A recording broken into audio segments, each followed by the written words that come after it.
মোগল শাসক, তাদের জন্য আমরা গর্বিত। তারা খুব সুন্দর সুন্দর প্রাসাদ বানিয়েছিল, সুন্দর অনেক জিনিস বানিয়েছিল। আর সেজন্যই মুসলিমরা আমরা প্রত্যেক দিন 5 বার সম্রাট আকবরকে প্রশংসা করি। এটা শুনে হয়তো কৌতুক মনে হবে, তবে অনেক অমুসলিমই এমনটা মনে করেন, বিশেষ করে ইন্ডিয়ায়, যে আমরা আজান আর সালাতের সময় মোগল সম্রাট আকবরের প্রশংসা করি। কিছু অমুসলিম আছেন যারা পশ্চিমাদের সিনেমা মুগ্ধ হয়ে দেখেন। সেখানে প্রায় দেখা যায় একজন, সে আরবদের পোশাক পরে আছে, সে হলো ভিলেন, সে সন্ত্রাসী, আর সে তার তরবারি বের করার সময় বলে আল্লাহু আকবার।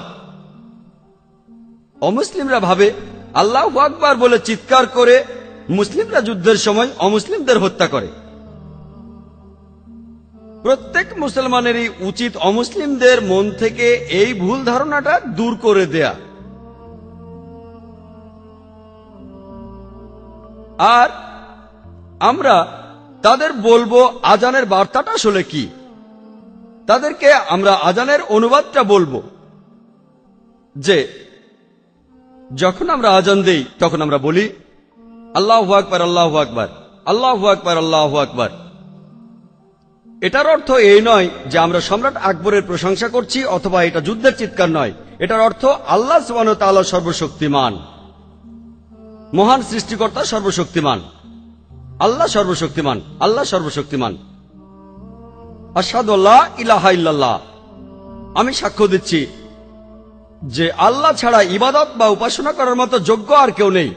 আমি সাক্ষ্য দিচ্ছি যে আল্লাহ ছাড়া কোনো উপাস্য নেই।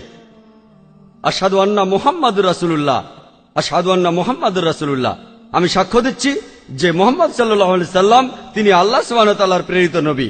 আমি সাক্ষ্য দিচ্ছি যে মুহাম্মদ সাল্লাল্লাহু আলাইহি সাল্লাম তিনি আল্লাহ সুবহানাহু ওয়া তাআলার প্রেরিত নবী। হাইয়া আলাস সালাহ, হাইয়া আলাস সালাহ, সালার জন্য এসো, সালার জন্য এসো, নামাজের জন্য এসো, নামাজের জন্য এসো। হাইয়া আলাল ফালাহ, হাইয়া আলাল ফালাহ, সাফল্যের জন্য এসো, সাফল্যের জন্য এসো। আল্লাহু আকবার, আল্লাহু আকবার, আল্লাহ সর্বশক্তিমান, আল্লাহ সর্বশক্তিমান, লা ইলাহা ইল্লাল্লাহ, আল্লাহ ব্যতীত কোনো উপাস্য নেই। আমাদের এই আজানের অর্থটা ব্যাখ্যা করতে হবে অমুসলিমদের কাছে।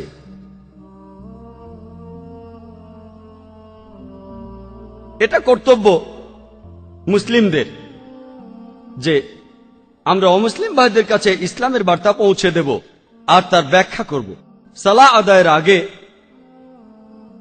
আমরা সব সময় নিজেদেরকে পবিত্র করে নেই,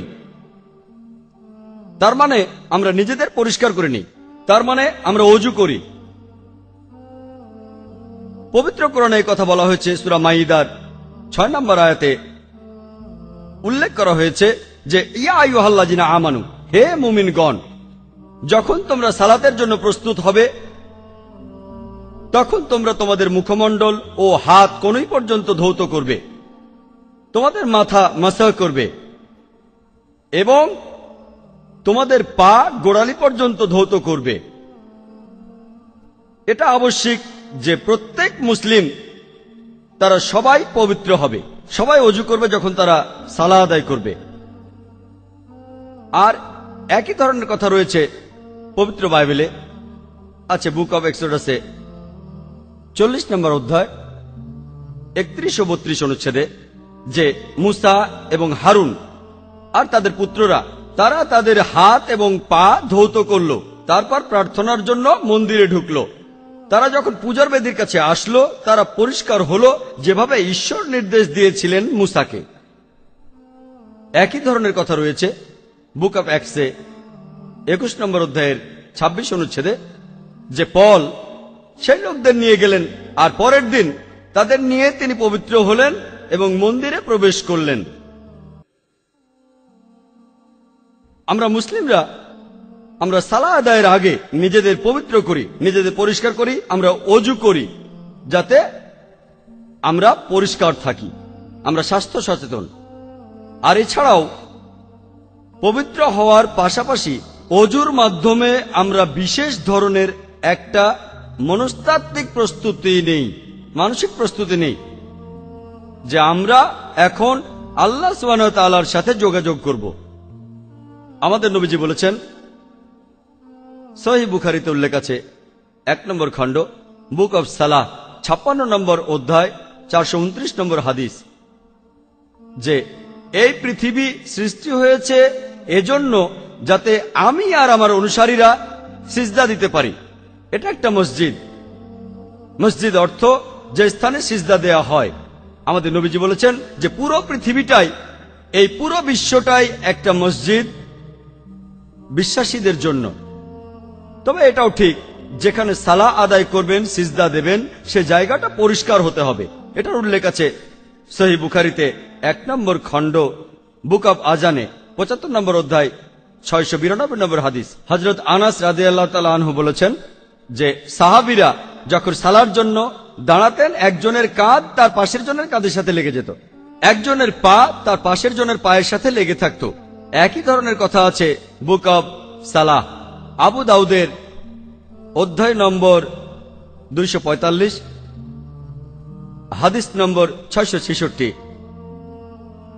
আমাদের নবীজি সালাহ শুরু করার আগে তিনি বলেছেন, সারিগুলো সমান করো, কাঁধে কাঁধ দিয়ে দাঁড়াও, ফাঁকা জায়গা বন্ধ করো, আর সেখানে শয়তানের ঢোকার মতো কোনো পথ রেখো না। নবীজি সেই শয়তানের কথা বলেননি যেমনটা আপনারা ওনিডা টিভির অ্যাডে দেখেছেন। কমিকের বই তো আছে 2টো শিং আর 1টা লেজ। নবীজি এখানে যে শয়তানের কথা বলেছেন সেটা জাতিগত বিদ্বেষ, বর্ণবাদ, গায়ের রং, সম্পদের। এটা ব্যাপার না যে সে কালো না সাদা, ধনী না গরিব, রাজা না ফকির। আপনি যে পরিবারে জন্ম নেন না কেন, যখন সালার জন্য দাঁড়াবেন আপনারা কাঁধে কাঁধ দিয়ে দাঁড়াবেন। সালাহ আদায়ের যে নিয়ম, যেভাবে নামাজ পড়তে হবে, সেটা পবিত্র কোরআনে সংক্ষেপে বর্ণনা করা হয়েছে। পবিত্র কোরআনে সূরা আল বাকারার 144 নম্বর আয়াতে একথা উল্লেখ করা হয়েছে যে তোমরা মুখ ফেরাও মসজিদুল হারামের দিকে, তোমরা যেখানে থাকো না কেন সেই দিকে তোমাদের মুখ ফেরাও। সালাহ আদায়ের সময় এটা আবশ্যিক যে আমরা কিবলার দিকে মুখ করে দাঁড়াবো, মসজিদুল হারামের দিকে মুখ করে, কাবা শরীফের দিকে। আর ইন্ডিয়ায় মুসলিমরা আমরা যেদিকে মুখ করে দাঁড়াই সেটা পশ্চিম দিক। আমি ইন্ডিয়ায় যখন ভ্রমণ করি, যদি আমি কিবলার দিকটা না জানি কোন দিকে দাঁড়াবো, তখন যদি কোনো অমুসলিমকে জিজ্ঞেস করি, আমি পশ্চিম দিকের কথা জিজ্ঞেস করি না। আমি যেটা করি তাকে জিজ্ঞেস করি পূর্ব দিক কোনটা, তারপর আমি উল্টো দিকে মুখ করে দাঁড়াই।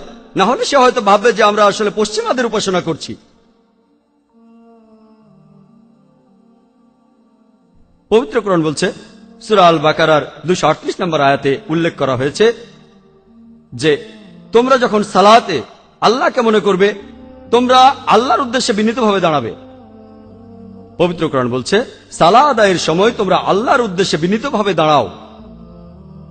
আর সালার সময় সূরা ফাতিহা পড়াটা আবশ্যিক। আর পবিত্র কোরআনে সূরা হিজরের 87 নম্বর আয়াতে উল্লেখ করা হয়েছে যে আমি তো তোমাকে দিয়েছি 7 আয়াত যা বারবার পড়া হয়, এবং দিয়েছি মহান কোরআন। যে 7 আয়াত বারবার পড়া হয় সেটা হলো সূরা ফাতিহা। এটাকে আরো বলা হয় মাইনর কোরআন, আর কোরআনের বাকি অংশটাকে বলা হয় মহান কোরআন।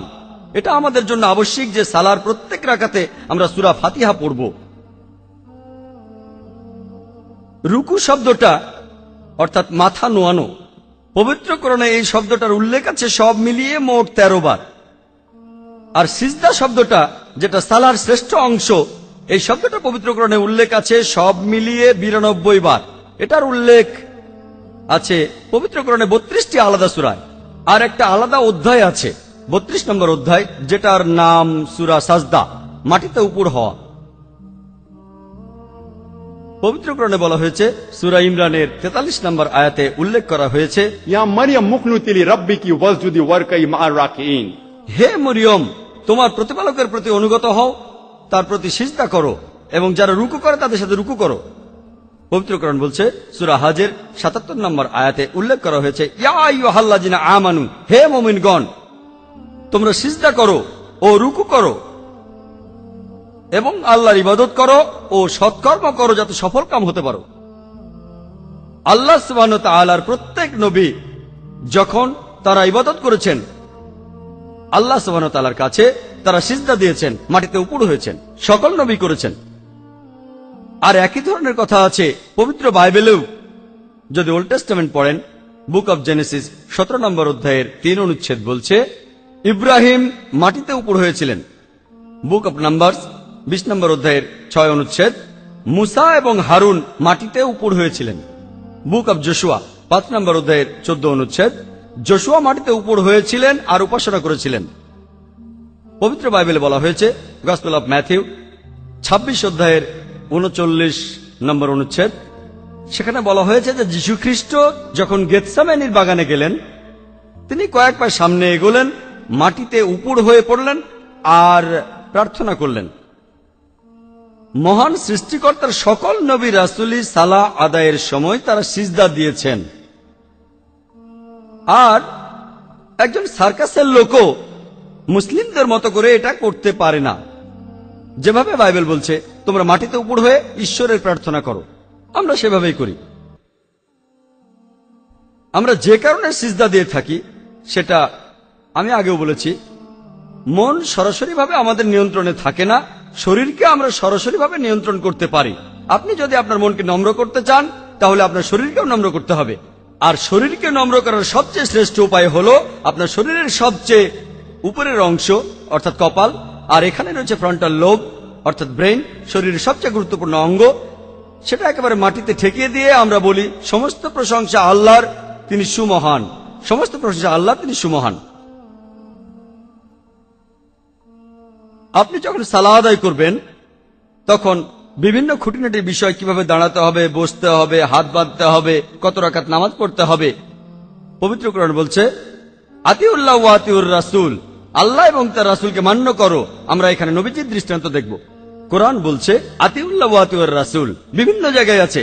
সূরা ইমরানের 32 নম্বর আয়াতে উল্লেখ আছে, সূরা ইমরানের 132 নম্বর আয়াতে উল্লেখ আছে, সূরা নিসার 59 নম্বর আয়াতে উল্লেখ করা হয়েছে, সূরা মাইদার 92 নম্বর আয়াতে উল্লেখ করা হয়েছে, সূরা আনফালের 1 নম্বর আয়াতে উল্লেখ করা আছে, সূরা আনফালের 20 নম্বর আয়াতে উল্লেখ করা হয়েছে, সূরা আনফালের 46 নম্বর আয়াতে উল্লেখ করা হয়েছে, সূরা নূরের 54 নম্বর আয়াতে উল্লেখ করা হয়েছে, সূরা নূরের 56 নম্বর আয়াতে উল্লেখ আছে, সূরা মুহাম্মাদের 33 নম্বর আয়াতে উল্লেখ আছে, সূরা মুজাদিলার 13 নম্বর আয়াতে উল্লেখ করা হয়েছে, বিভিন্ন জায়গায় আছে।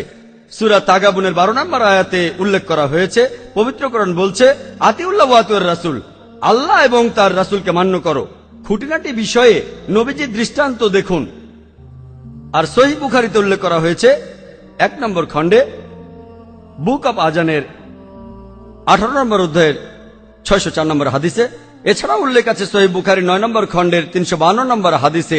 নবীজি বলেছেন ইবাদত করো যেভাবে আমাকে ইবাদত করতে দেখেছো, ইবাদত করো যেভাবে আমাকে ইবাদত করতে দেখেছো।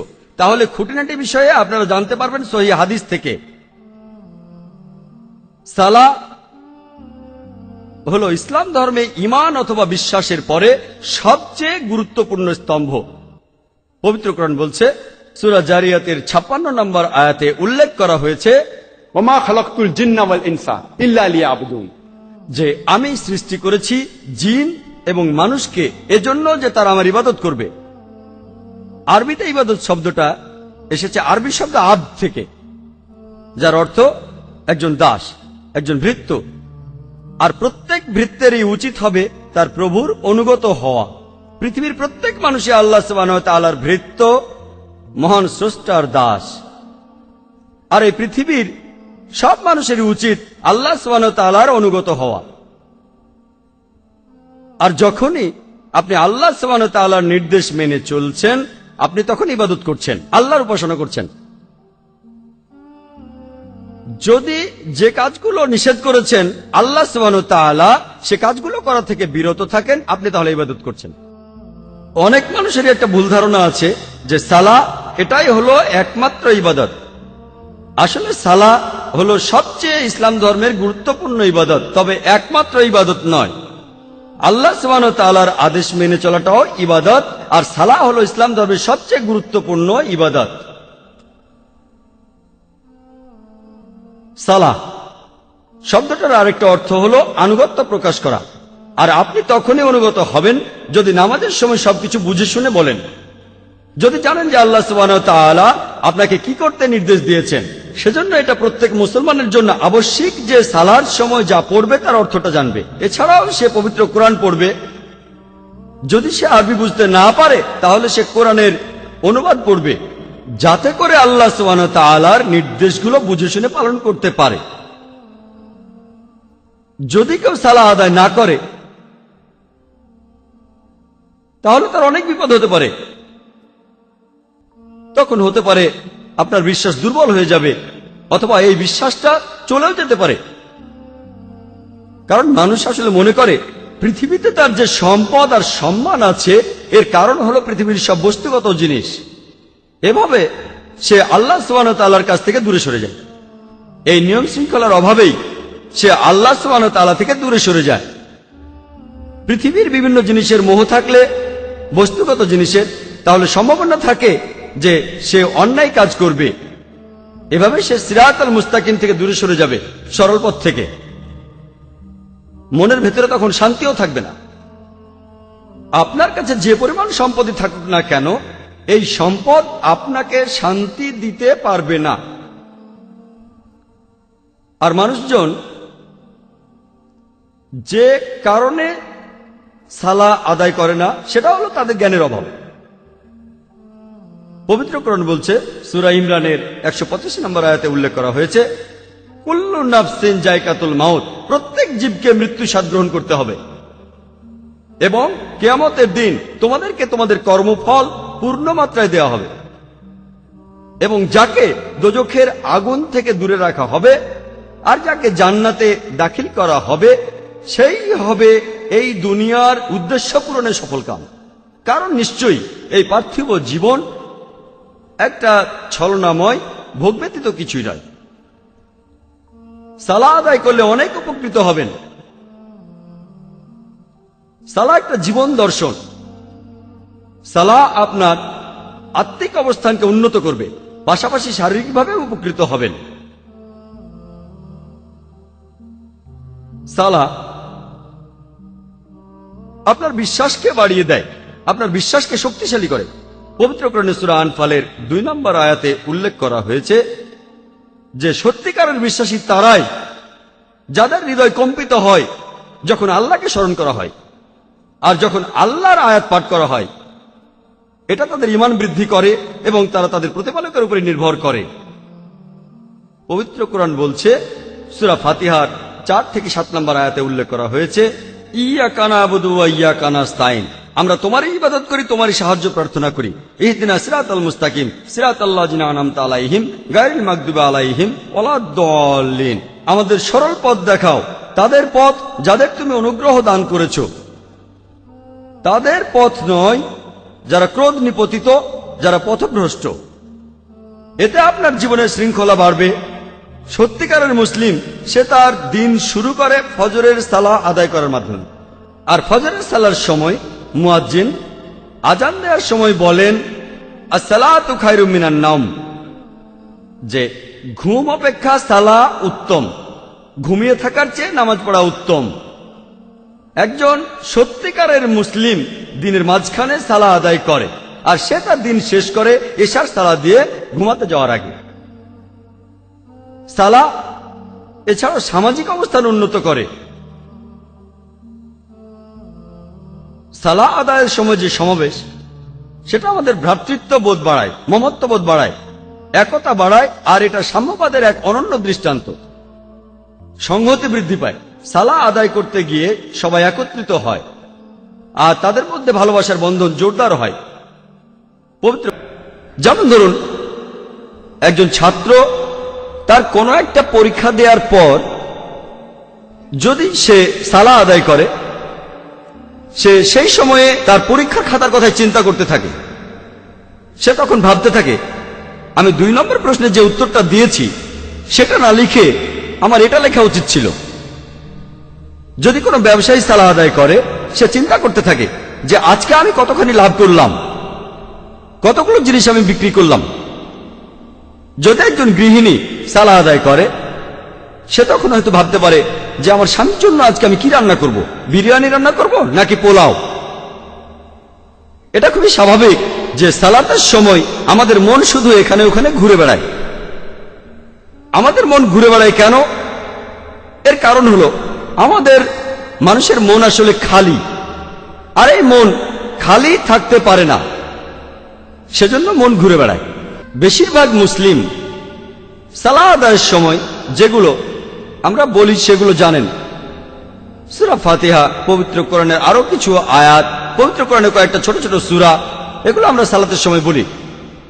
মুসলিমরা আমরা এগুলো এত যান্ত্রিকভাবে পড়ি যে আপনি যদি কোনো মুসলিমকে ঘুম থেকে ডেকে তোলেন আর তাকে সূরা ফাতিহা বলতে বলেন, সে এই কাজটা 100 মাইল স্পিডে করতে পারবে। আলহামদুলিল্লাহ রাব্বিল আলামিন আর-রাহমানির মালিক ইয়াউমিদ্দিন সিরাতাল মুস্তাকিম সিরাতাল লাযিনা আন'আমতা আলাইহিম গায়রিল মাগদুবি আলাইহিম ওয়ালাদ-দাল্লিন। একেবারে যান্ত্রিক। যেহেতু এটা যান্ত্রিক, আমাদের মনের খুব সামান্য একটা অংশ এখানে ব্যস্ত থাকে। এই যান্ত্রিক অংশগুলো বলার সময় আমরা সেগুলো ভালোভাবে জানি, যেমন সূরা ফাতিহা আর কোরআনের অন্যান্য আয়াত। বেশিরভাগ মুসলিম আমরা বেশিরভাগই অনারব, আমরা আরবি ভাষায় কথাবার্তা বুঝতে পারি না। আর যেহেতু আমরা সালাতের সময় যেটা পড়ছি সেটা বুঝতে পারছি না, তখনই এই সম্ভাবনাটা দেখা দেয় যে আমাদের মন চিন্তা করবে। সেজন্য মন যাতে এইসব চিন্তা না করতে পারে, আমরা সালাতের সময় আরবিটা পড়ব, আর একই সাথে আমরা এই আরবি আয়াতগুলোর অর্থ বুঝতে চেষ্টা করব। যদি ইংরেজি জানেন, ইংরেজি অনুবাদটা মনে করেন। যদি আপনি উর্দু জানেন, উর্দু অনুবাদটা মনে করেন। যদি আপনি হিন্দি জানেন, হিন্দি অনুবাদটা মনে করেন। যদি মারাঠি ভাষা জানেন সেটা মনে করেন। যদি গুজরাটি ভাষা জানেন সেটা মনে করেন। আপনি সেই ভাষার অনুবাদটা মনে রাখেন যে ভাষাটা আপনি সবচেয়ে ভালো জানেন। যেমন ধরুন, আমরা যখন সূরা ফাতিহা পড়ি, বিসমিল্লাহির রহমানির রহিম, দয়াময় ও পরম দয়ালু আল্লাহর নামে শুরু করছি। আলহামদুলিল্লাহি রাব্বিল আলামিন, সকল প্রশংসা জগৎ সমূহের মালিক আল্লাহর। আর রহমান রহিম, যিনি দয়াময় এবং পরম দয়ালু। মালিক ইয়াউমিদ্দিন, তিনি কর্মফল দিবসের মালিক। ইয়াকা নাবুদু ওয়া ইয়াকা নাস্তাইন, আমরা শুধু তোমার ইবাদত করি, শুধু তোমার সাহায্য চাই। ইহদিনাস সিরাতাল মুস্তাকিম, আমাদের সরল পথ দেখাও। ইহদিনাস সিরাতাল মুস্তাকিম সিরাতাল লাযিনা আন'আমতা আলাইহিম গায়রিল মাগদুবি আলাইহিম ওয়ালাদ-দাল্লিন, তাদের পথ যাদেরকে তুমি অনুগ্রহ দান করেছো, এবং তাদের পথ নয় যারা ক্রোধ নিপতিত, আর তাদের নয় যারা পথভ্রষ্ট। যখন এই সূরা ফাতিহা আপনি পড়বেন অথবা আরবিতে অন্য আয়াত পড়বেন, একই সাথে অর্থটাও মনে করুন, আর আপনার মন তখন ঘুরে বেড়াবে না। কারণ এতে করে আপনি সালাতের সময় যে আরবি পড়ছেন সেটার অর্থ মনে রাখতেই মন ব্যস্ত থাকছে।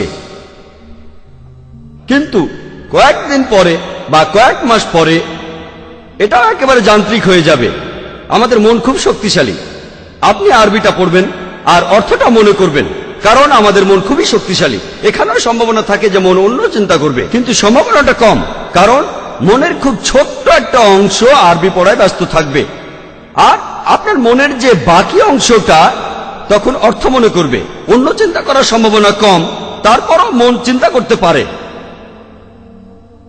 মনের এই চিন্তা দূর করার জন্য আপনি আরবিতে আয়াতগুলো পড়বেন আর সেগুলোর অর্থ মনে করবেন।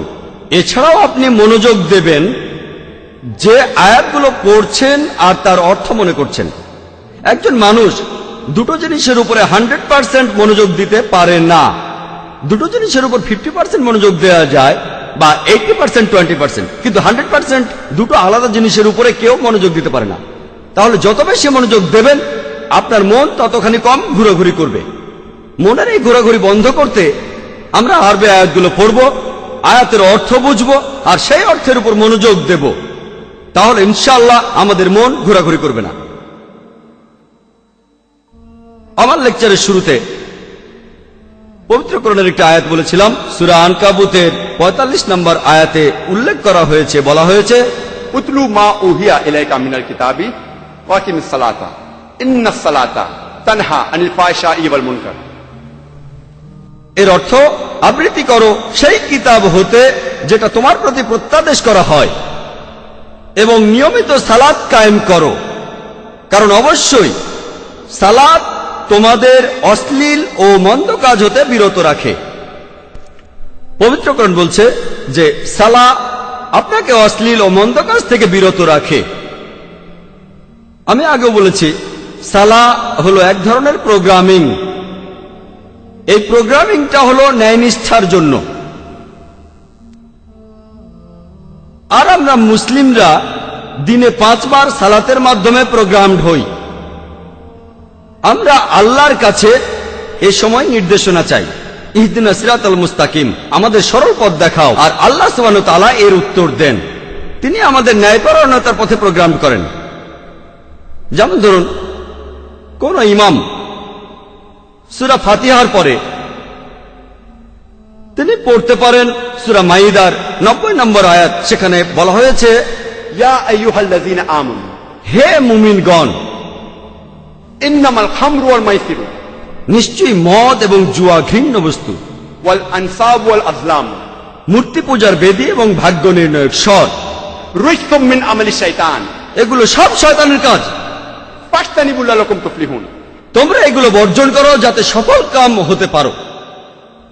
এখানে সালাতে আমাদের প্রোগ্রামিং করা হচ্ছে যে আমাদের বাদ দিতে হবে মদ পান করা, জুয়া খেলা, বিভিন্ন মূর্তির পূজা, ভাগ্য গণনা করা, কারণ এগুলো সব শয়তানের কাজ। ইমাম সূরা ফাতিহার পরে পড়তে পারেন সূরা মাইদার 3 নম্বর আয়াত। সেখানে উল্লেখ করা হয়েছে, হুররিমাত আলাইকুমুল মাইতুতু ওয়াদ-দামু ওয়া লাহমুল খিনজির ওয়া মা উহিল্লা লিগাইরিল্লাহ বিহি, তোমাদের জন্য যেসব হারাম করা হয়েছে, মৃত পশু, রক্ত, শূকরের মাংস খাওয়া, এবং যে পশু জবাই করার সময় আল্লাহ ছাড়া অন্য কারো নাম নেওয়া হয়েছে। এখানে সালাতের মধ্যে আমাদের প্রোগ্রামিং হচ্ছে আমাদের এই খাবারগুলো খাওয়া উচিত না। এই হারাম খাবারগুলো হলো মৃত জন্তু, রক্ত, শূকরের মাংস খাওয়া, এবং যে পশু জবাই করার সময় আল্লাহ ছাড়া অন্য কারো নাম নেওয়া হয়েছে। আমাদের প্রোগ্রামিং হচ্ছে ন্যায়পরায়ণতার পথে। ইমাম সূরা ফাতিহার পরে তিনি পড়তে পারেন সূরা ইসরার 23 নম্বর ও 24 নম্বর আয়াত। সেখানে বলা হয়েছে যে আল্লাহ সুবহানাহু ওয়া তাআলা তোমাদের নির্দেশ দিয়েছেন তোমরা শুধু তার ইবাদত করো এবং পিতামাতার সহিত সদ্ব্যবহার করো। যদি তাদের একজন অথবা দুজনেই বার্ধক্যে উপনীত হয়, তাদের কোন রকম ধমক দিও না, এমনকি উফ শব্দটাও বলো না, বরং তাদের সাথে সম্মান করে কথা বলো এবং মমতা দিয়ে তাদের সাথে ব্যবহার করো। আর আল্লাহর কাছে প্রার্থনা করো, তাদের প্রতি দয়া করো, যেভাবে তারা শৈশবে আমাকে লালন করেছেন। আমরা প্রোগ্রামিং হচ্ছি যে বাবা মায়ের সাথে ভালো ব্যবহার করতে হবে। আর যদি তাদের কেউ একজন অথবা দুজনেই বৃদ্ধ হয়ে যায়, তবুও আপনি তাদেরকে উফ শব্দটা বলতে পারবেন না। সালাতের মধ্যে আমাদের প্রোগ্রামিং হচ্ছে। কম্পিউটারে সাধারণত প্রোগ্রাম করার দরকার হয় মাত্র একবার, কিন্তু যেহেতু মানুষের মনের একটা নিজস্ব ইচ্ছা রয়েছে যেটা কম্পিউটারের নেই, আমাদের মানুষের প্রোগ্রাম হওয়ার প্রয়োজন প্রত্যেক দিন। কারণ আমরা আমাদের চারপাশে প্রত্যেক দিন অনেক খারাপ কাজ দেখি। মেয়েদের উত্ত্যক্ত করা, ঘুষ দেয়া, প্রতারণা, চুরি করা, মদ পান করা, মাদকাসক্তি, উৎপীড়ন করা। সম্ভাবনা খুব বেশি থাকে যে আমাদের প্রোগ্রামিংটা নষ্ট হয়ে যেতে পারে। এজন্য প্রত্যেক দিন সালাতের মাধ্যমে আমাদের প্রোগ্রামিং করা হচ্ছে যাতে করে আমরা সিরাতাল মুস্তাকিমে থাকতে পারি, সরল পথে থাকতে পারি। কিছু মানুষ বলতে পারে যে কেন দিনে একবার সালাত কায়েম করেন না, কেন এই কাজটা দিনে 5 বার করেন? শরীর সুস্থ রাখার জন্য আমাদের দিনে কমপক্ষে 3 বার খাওয়ার দরকার হয়। যদি দিনে একবার খান তাহলে আপনার শরীর খুব একটা স্বাস্থ্যবান হবে না। একইভাবে শরীরের আত্মার জন্য আমাদের দরকার কমপক্ষে দিনে 5 বার প্রোগ্রামিং করা, দিনে 5 বার সালাত আদায়। একবার আদায় করা যথেষ্ট নয়। আর এই কারণেই মুসলিমরা দিনে 5 বার সালা আদায় করি। ইহুদিরা তারা তাদের প্রার্থনা করে প্রত্যেক দিন 3 বার। এই কথাটার উল্লেখ আছে ওল্ড টেস্টামেন্টে বুক অব ড্যানিয়েলস 6 নম্বর অধ্যায় 10 অনুচ্ছেদ। মুসলিমরা আমরা প্রত্যেক দিন কমপক্ষে 5 বার সালাহ আদায় করি, প্রত্যেক দিন। আমাদের এই নির্দেশ দিয়েছেন আল্লাহ সুবহানাহু ওয়া তাআলা, আর এই আদেশ প্রযোজ্য সব মুসলিমদের জন্য। পবিত্র কোরআনে বলা হয়েছে, সূরা হুদের 114 নম্বর আয়াতে উল্লেখ করা হয়েছে, সূরা ইসরার 78 নম্বর আয়াতে উল্লেখ করা হয়েছে, সূরা তাহার 130 নম্বর আয়াতে উল্লেখ করা হয়েছে, এবং সূরা রুমের 17 নম্বর আয়াত ও 18 নম্বর আয়াতে উল্লেখ করা হয়েছে। আর পবিত্র কোরআনের এই আয়াতগুলোতে আল্লাহ মানুষকে নির্দেশ দিয়েছেন দিনে 5 বার সালাহ আদায় করার জন্য। যে 5 ওয়াক্ত সালাহ আমরা মুসলিমরা আদায় করব সেগুলো হলো ফজরের সালাহ, যেখানে আমরা আমাদের সালাহ আদায় করি ভোরবেলা থেকে শুরু করে সূর্য ওঠার আগে পর্যন্ত। দ্বিতীয়টা হলো জোহরের সালাহ, যে সময় সূর্য সবচেয়ে উপরে থাকে সেই সময় থেকে শুরু করে সূর্য যখন হেলে পড়ে, অর্থাৎ দুপুর থেকে বিকেল পর্যন্ত সময়। তৃতীয়টা আসরের সালাহ, জোহরের ওয়াক্ত শেষ হওয়ার পর থেকে সূর্যাস্তের ঠিক আগ মুহূর্ত পর্যন্ত। চতুর্থ হলো মাগরিবের সালাহ, সূর্যাস্তের সময় থেকে শুরু করে আকাশে লালিমা থাকা পর্যন্ত। আর এশার সালাহ আকাশে লালিমার পর থেকে মধ্যরাত পর্যন্ত যে কোনো সময় আদায় করা যায়। মুসলিমরা সালাহ আদায় করবে প্রত্যেকদিন কমপক্ষে 5 বার। মসজিদে ঢোকার সময় মুসলিমরা আমাদের জুতো খুলে ফেলি, আর এই একই নির্দেশ আল্লাহ সুবহানাহু ওয়া তাআলা দিয়েছিলেন মুসা আলাইহিস সালামকে, ইহুদীদের নবী মোজেসকে। পবিত্র কোরআনেও এটার উল্লেখ আছে, সূরা তাহার 11 নম্বর ও 12 নম্বর আয়াতে উল্লেখ করা হয়েছে, যখন মুসা আগুনের কাছে আসলো সে একটা কণ্ঠ শুনল, হে মুসা, নিশ্চয়ই আমি তোমার প্রতিপালক, তোমার জুতো খুলে ফেলো, কারণ তুমি পবিত্র তুয়া পাহাড়ে রয়েছো। আর এই নির্দেশটা দিয়েছিলেন আল্লাহ সুবহানাহু ওয়া তাআলা মুসা আলাইহিস সালামকে। এই একই ধরনের কথা রয়েছে পবিত্র বাইবেলে, ওল্ড টেস্টামেন্টে রয়েছে। আর বুক অব এক্সোডাসের 3 নম্বর অধ্যায়ের 5 অনুচ্ছেদে বলা হয়েছে, তিনি মহান ঈশ্বর মুসার উদ্দেশ্যে বলছেন, তুমি আর কাছাকাছি এসো না, তোমার পা থেকে জুতো খুলে ফেলো তুমি, কারণ তুমি এখন পবিত্র স্থানে রয়েছো। এই একই ধরনের কথা বলা হয়েছে বুক অব অ্যাক্টসে 7 নম্বর অধ্যায় 33 অনুচ্ছেদে, যে ঈশ্বর মুসাকে বলছেন, তোমার জুতো খুলে ফেলো তোমার পা থেকে, কারণ তুমি এখন রয়েছো পবিত্র স্থানে। আমরা মুসলিমরা আমাদের এই সুযোগটাও দেওয়া হয়েছে যে আমরা জুতো পরে মসজিদের ভেতরে ঢুকতে পারবো, অথবা যখন নামাজ পড়ি আমাদের নবীজি এই কথা বলেছেন। আমাদের নবীজি বলেছেন, তোমার পায়ে জুতো থাকলে তার তলাটা পরিষ্কার থাকবে। এটা বলা আছে আবু দাউদে 1 নম্বর খণ্ড বুক অব সালাহ এ, কিতাবুস সালাহ 240 অধ্যায় হাদিস নম্বর 652। নবীজি বলেছেন, ইহুদিদের থেকে আমরা আলাদা, কারণ প্রার্থনা করতে গিয়ে তারা সবসময় জুতো বা স্যান্ডেল খুলে নেয়। এছাড়াও আবু দাউদে উল্লেখ করা হয়েছে 1 নম্বর খণ্ড কিতাবুস সালাহ 240 অধ্যায় 653 নম্বর হাদিস, যে আমর বিন শোয়েব তার বাবার কথা বলছেন, যে তার দাদা বলেছিলেন, আমি নবীজিকে দুভাবে সালাহ আদায় করতে দেখেছি, খালি পায়ে আর স্যান্ডেল পরে। আমরা মুসলিমরা যে কারণে আমাদের জুতো খুলে ফেলি মসজিদে ঢুকে নামাজ পড়ার আগে, অথবা আমাদের জুতোর তলা পরিষ্কার করি, এর কারণটা হলো আমরা স্বাস্থ্য সচেতন। আমরা আমাদের ইবাদতের জায়গাটা পরিষ্কার রাখতে চাই। আমরা সালাহ আদায়ের আগে ইবাদতের জন্য সবাইকে আহ্বান করি, আর পৃথিবীর বিভিন্ন ধর্মে মানুষকে উপাসনায় আহ্বান করার জন্য বিভিন্ন উপায়ে ডাকা হয়ে থাকে। যেমন ধরুন, ইহুদিরা তারা ট্রাম্পেট বাজায়, এই কথাটার উল্লেখ আছে বাইবেলে, বুক অব নাম্বারস 10 নম্বর অধ্যায়ের 1 থেকে 3 অনুচ্ছেদে, যে ঈশ্বর মুসাকে ডাকলেন আর তাকে বললেন, রূপা দিয়ে 2টো ট্রাম্পেট বানাও আর এগুলো দিয়ে মানুষকে উপাসনায় আহ্বান করো। খ্রিস্টানরা ব্যবহার করে চার্চের ঘণ্টা, কিছু উপজাতি ড্রাম ব্যবহার করে, আমরা ইসলামে ব্যবহার করি মানুষের কণ্ঠ। আর ইবাদতের এই আহ্বান, এটাকে বলা হয় আজান। যে ব্যক্তি এই আজান দেন তাকে বলে মুয়াজ্জিন। মানুষের কণ্ঠ অনেক বেশি শ্রুতিমধুর যদি এর সাথে আপনি তুলনা করেন ট্রাম্পেট, ঘণ্টা বা ড্রামকে। আর আজান মানুষের উপরে অনেক বেশি প্রভাব ফেলতে পারে। এমন অনেক অমুসলিম আছেন যারা ইসলাম গ্রহণ করেছেন শুধুমাত্র আজানের কথাগুলো শুনেই।